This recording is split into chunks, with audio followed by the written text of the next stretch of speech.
લડતી ઝઘડતી આ દુનિયાને એક દિન પ્રભુ મહાવીરે ચિંધ્યા રાહે જવું પડશે. પ્રભુ મહાવીરે ચિંધ્યા રાહે જવું પડશે.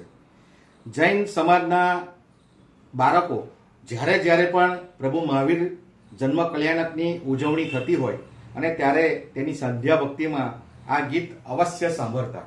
અમે પણ બાળપણમાં આ ગીત સાંભળતા અને જ્યારે આજે વિશ્વનું દ્રશ્ય જોઈએ છીએ, વિશ્વને સમજીએ છીએ અને છેલ્લા 3 વર્ષથી રશિયા યુક્રેનનું યુદ્ધ હોય કે ચીન રશિયા અમેરિકાની કોલ્ડ વોર હોય, ભારત પાકિસ્તાનનું યુદ્ધ હોય અને વર્તમાન સમયની અંદર જે મિડલ ઇસ્ટના દેશોની અંદર અને ખાસ કરીને ઇઝરાયલ, ઈરાન અને ત્યાર પછી ઈરાને કરેલા દુબઈ, સાઉદી અરેબિયા ને આ બધા યુદ્ધો અને જોઈએ છે ત્યારે તેની ભયાનકતાના દર્શન કરીએ છીએ ને ત્યારે અવશ્ય એવું થાય છે કે પ્રભુ મહાવીર સ્વામીએ જે જૈન દર્શન આપણને આપ્યું છે, માત્ર જૈન સંપ્રદાયને નહીં પરંતુ સમગ્ર ભારત વર્ષને અને સમગ્ર દુનિયાના બધા દેશોને પ્રભુ મહાવીર સ્વામીએ સરસ મજાનો ઉપદેશ આપ્યો છે. પ્રભુ મહાવીર સ્વામીએ સૌથી પહેલા અહિંસા કીધી છે અને અહિંસાને સમજવા માટે આ 3 શબ્દો પૂરતા નથી. અહિંસાને સમજવા બહુ ડીપમાં જવું પડે છે. સામાન્ય રીતે દુનિયા અહિંસા એટલે એવું સમજતું હોય છે કે અહિંસા એટલે કોઈ જીવની હત્યા નહીં કરવી. એ તો છે જ, કોઈ પણ જીવની હત્યા નહીં કરવી, કોઈ પણ જીવને મારવો નહીં, એ તો છે જ. પરંતુ કઠોર શબ્દો બોલીને, એકબીજા પર કઠોર નિવેદન આપીને કોઈના મનને પણ હણવવું, દુભાવવું એ પણ એક જાતની હિંસા છે. પ્રભુ મહાવીર સ્વામીએ બીજો શબ્દ આપ્યો છે, બીજો સિદ્ધાંત આપ્યો છે અપરિગ્રહ. અપરિગ્રહ એટલે તમારા જીવનને સંતોષી બનાવો. તમારી પાસે જે છે જીવવા માટે જેટલું સંસાધન જરૂરી છે, હવા, પાણી, એ તો તમને કુદરતે ફ્રીમાં આપેલા જ છે. એ સાથે સાથે તમને જરૂરી અનાજ, પહેરવાના કપડાં અને જીવવા પૂરતું જ રાખવું. એ સિવાયનું વધુ પડતું સંગ્રહ કરવો, વધુ પડતું તમારે લાલસા નો જે જન્મ થાય છે એને અપરિગ્રહ કહે છે.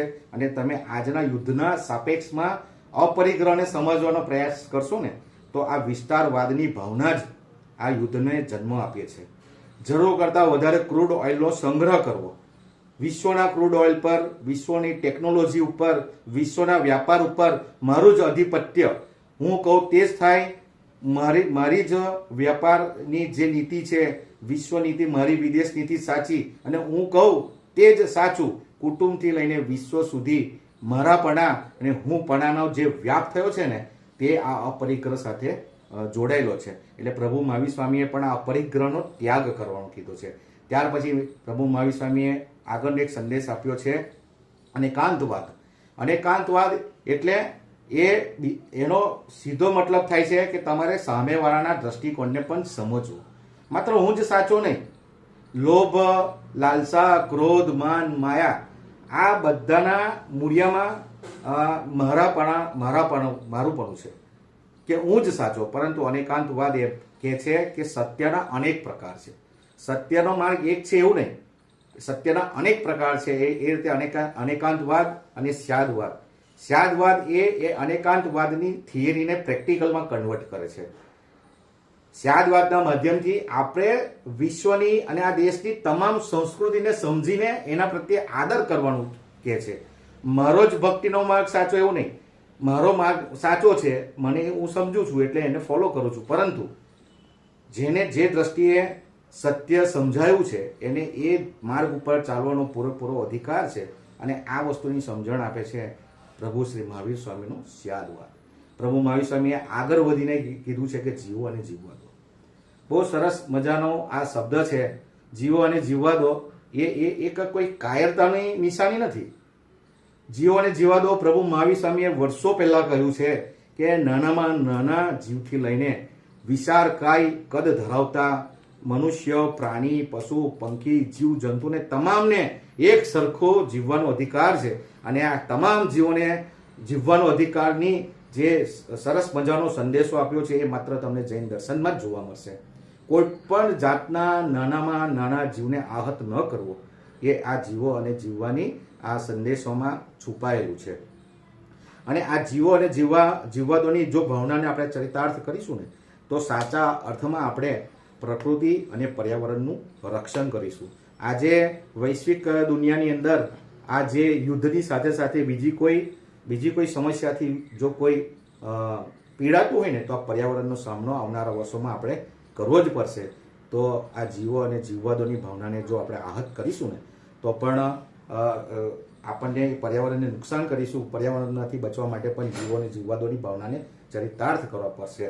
યુવા હૃદય સમ્રાટ પરમ પૂજ્ય આચાર્ય શ્રીમદ વિજય હેમરત્ન સુરી સ્વામી મહારાજ સાહેબની સુમેરુની જ્યારે એમને છેલ્લી શિબિરની અંદર એમને આ અહિંસા અને કરુણા ઉપર ખૂબ જ એમને વિશાળ ફલક ઉપર એનો ખૂબ જ મોટો સમય લઈને ઉપસ્થિત યુવાનોને એમને એમની કલ્પના એક ભાવના વ્યક્ત કરેલી કે આ વિશ્વના દરેક ઝાડના પાંદડે પ્રભુ મહાવીર સ્વામીનો અહિંસાનો અને કરુણાનો સંદેશ મારે પાંદડે લખવો છે. જે પ્રવૃત્તિઓથી હિંસા થાય ને એ પ્રવૃત્તિ પ્રભુ મહાવીર સ્વામીના જન્મ દિવસે એટલે કે પ્રભુ મહાવીર જન્મ કલ્યાણના દિવસે એ પ્રવૃત્તિઓનો ત્યાગ કરવો. અને ઉપસ્થિત એલર્ટ ગ્રુપના યુવાનોને એમને આહ્વાન કરેલું કે પ્રભુ મહાવીર સ્વામીના જન્મ કલ્યાણના દિવસે તમે અહિંસા અને કરુણાના ભાવને સિદ્ધાંતને દુનિયા સમક્ષ બહુ મોટા પાયા ઉપર લઈ જજો. કમનસીબે ગુરુદેવ ત્યાર પછીના થોડાક જ વર્ષોમાં કાળધર્મ પામ્યા એટલે કે પ્રભુના ઘરે ગયા, સ્વર્ગવાસ સિધાવ્યા. પરંતુ આજે પણ જૈન એલર્ટ ગ્રુપ ગુરુદેવના એ હિત શિક્ષાને આજે પણ અમલમાં રાખે છે. એ પ્રભુ મહાવીર જન્મ કલ્યાણના દિવસે યથાશક્તિ 48 મિનિટ માટે ઘરની અંદર ઉર્જાનો ત્યાગ કરે છે, તપસ્યા કરે છે, એ દિવસે ભક્તિ કરે છે અને હિંસા જેનાથી બી હિંસા થાય છે એ વસ્તુનો એક દિવસ માટે ત્યાગ કરે છે. આવો આપણે પણ આવનારા થોડાક જ દિવસમાં પ્રભુ મહાવીર સ્વામી જન્મ કલ્યાણનો દિવસ ઉજવવાનો છે. તો પ્રભુ મહાવીર સ્વામીને ભક્તિ કરવાની સાથે સાથે ગુરુદેવે જે આપણને હિત શિક્ષા આપી છે તેને ભક્તિની સાથે જોડીને આપણે પણ 48 મિનિટનું સામાયિક કરીને આપણે પણ જો જૈન એલર્ટ ગ્રુપના તમામ યુવાનો જૈન સમાજના એક ઘર 48 મિનિટ માટે તમામ લાઇટનો ત્યાગ કરશે, ઉર્જાનો ત્યાગ કરશે, તે દિવસે કાર સ્કૂટર નો ત્યાગ કરશે અને જે સૂક્ષ્મ હિંસાઓ થાય છે એમાંથી શક્ય હોય એટલું બચશે તો પણ આપણે આ વિશ્વ માટે, વિશ્વની શાંતિ માટે ને પ્રભુ મહાવીર સ્વામીના ગુણ સ્મરણ માટે કંઈ કર્યું કહેવાશે. ઔચિત્ય વિરુદ્ધનું કંઈ પણ બોલાઈ ગયું હોય, જૈન શાસન વિરુદ્ધનું કંઈ બી બોલાઈ ગયું હોય અથવા કોઈનું પણ દિલ દુભાયું હોય તો રાજેશ શાહના મિચ્છામી ડુક્કડમ.